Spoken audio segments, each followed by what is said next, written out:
بسم الله وعلى بركة الله، الصلاة والسلام على أزكى وأشرف خلق الله. صحة فطوركم، صحة شريبتكم، صحة رمضانكم، إن شاء الله تكونوا جوزتوا هذه الأيام من شهر رمضان الفضيل بكل صحة وعافية. نحن على أبواب العيد، لذا جبت لكم وصفات متنوعة راح تلقاهم في القناة. حلويات لعيد الفطر راح يكونوا اقتصاديين بناني، يصلحوا للعرايس، يصلحوا يعني لكل المناسبات والقعدات العائلية. هنا أول حاجة راح نبداو بالكريمة نتاعنا.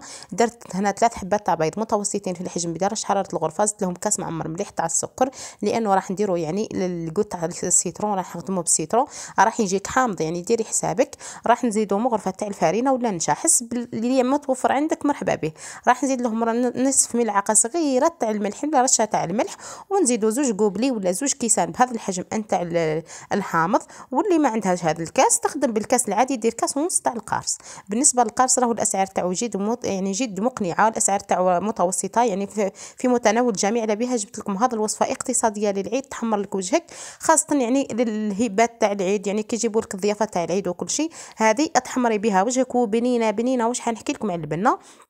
هنا البنات صفر تاع حبه تاع بيض، عفوا صفر زوج حبات تاع بيض اختياري، اللي ما عندهاش ما تزيدش. يعني هذوما زدتهم من عندي باش يمدوا لي فقط لا كولور، يعني اللون الصفراء.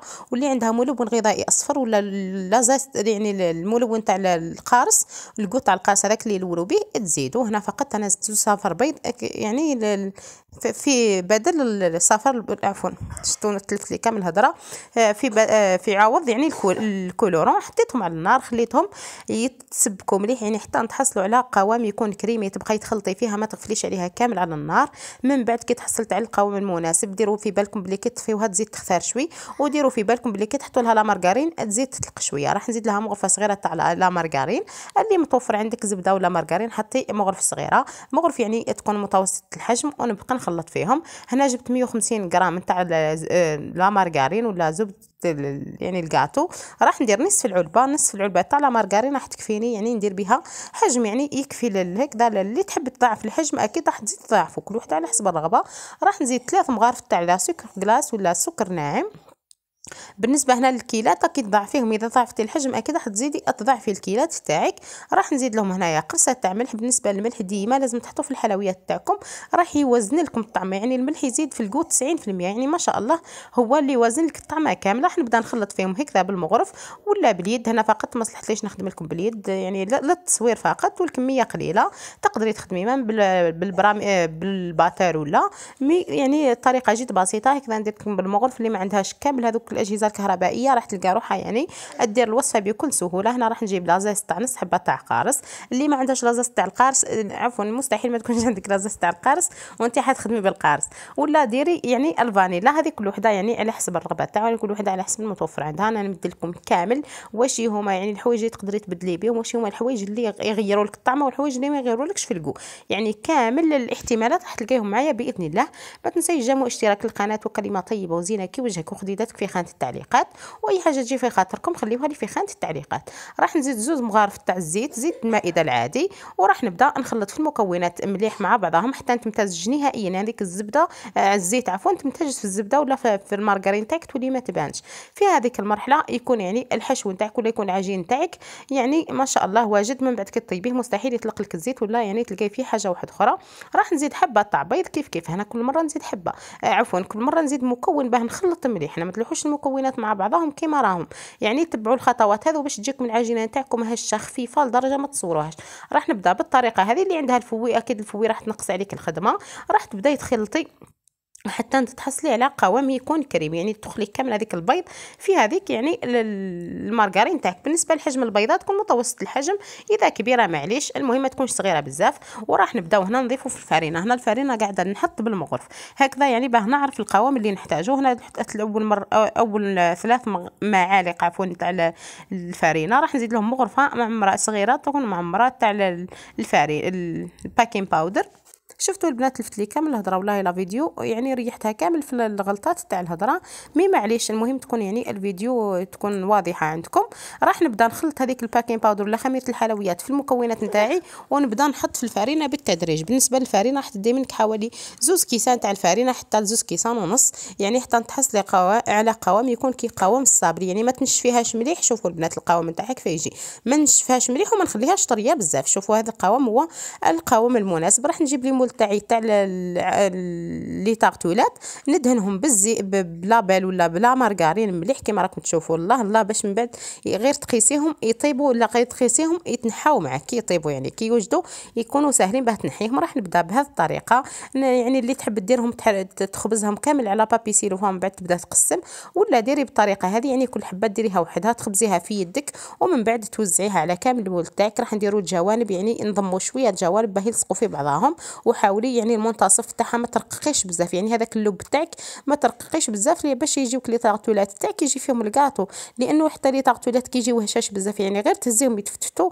والله يعني ما يجيوش بنان بزاف، يعني يحبوا شويه يعني خاصنا هذو اللي يكونوا فيهم الكريمات يحبوا يعني يكون العجين تاعك يعني نوعا ما يكون فيهم عجينه كي تاع الصابلي، يعني وديريها كي تاكلي في كاطو محشي.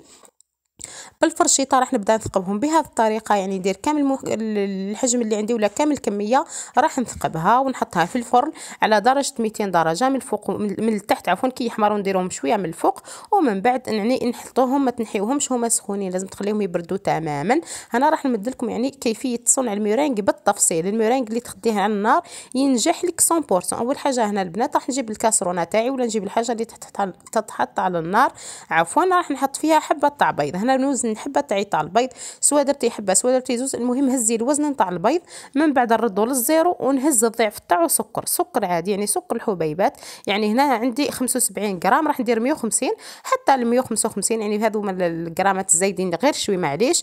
المهم يعني نحاول ندي ضعف الوزن. انا كتبت لكم في خانه تاع الوصف يعني المكونات بالتفصيل، مي حبيت نفهمكم في هذه الطريقه باش يعني ما تزيدوش كامل تلقاو مشكله في لاميرينغ اللي يتبع على الفابور ولا يتبع البخار. راح نحطهم هنايا اكوتي ونحط الماء تاعي يسخن في كاسرونه ولا في يعني تكون كبيره في الحجم، وراح نبدا نخدم الميرينغ تاعي. الميرينغ شوفوا مره نديرو ملامس للماء ومن بعد مره نحيه، يعني لو كان تخليه ديما ملامس للماء تاعك راهو يعني يلصق لك من التحت. يعني وانتي تخدمي يعني هنا كي تبداو تخدموا ما تحبسوش، ما متعبكم شويه في الخدمه هو يتعب شويه يعني ما نكذبش عليكم يتعب شويه في الخدمه، مي لازم تبقاي تخدمي هكذا باه الميرينغ تاعك يعني كي تبدا تجمد يعني تكوني تخدمي فيها ما تخليهاش تتكتل لك من التحت، يعني جهه التحتانيه تخثر والجهه الفوقانيه تبقى نيه.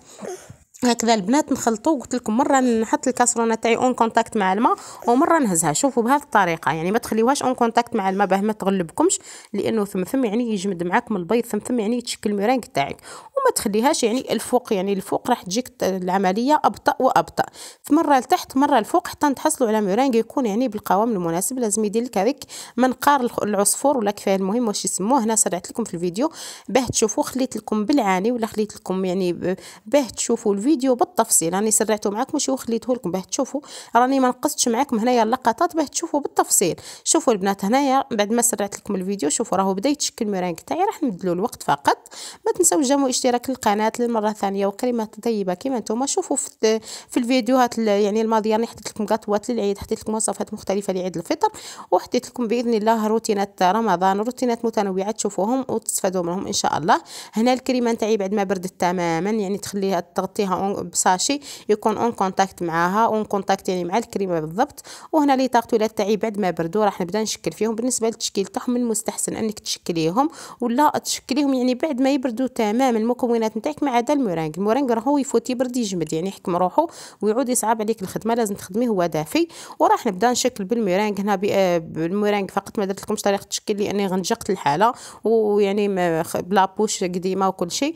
المهم البنات هنا بعد ما شكلتهم المنظر جد رائع، خدموهم بالصحه والعافيه. تقدروا ديروا لهم طرونش تاع القارص من برا ويجيكم ما شاء الله. نتمنى تجربوهم بالطريقه تاعي وادعيوا لي بالخير. واش حنحكي لكم على البنات تاعهم والله بنه اسطوريه، قدموهم لضيوفكم في العيد ان شاء الله وقدموهم العائله تاعكم ولما لا هما اللي يستاهلوا اولى واولى. وخليو دائما يعني الكاطو تاعكم يتحمر الله ما تنحيوش يعني ما منحيتيه ماهوش طايب عاودي رديه ما كانش حتى مشكل، المهم يطيب مليح. ونلتقي في فيديو قادم وفي وصفات رمضانيه وعيد ان شاء الله عيد الفطر راح نحط لكم حلويات اقتصاديه. في امان الله.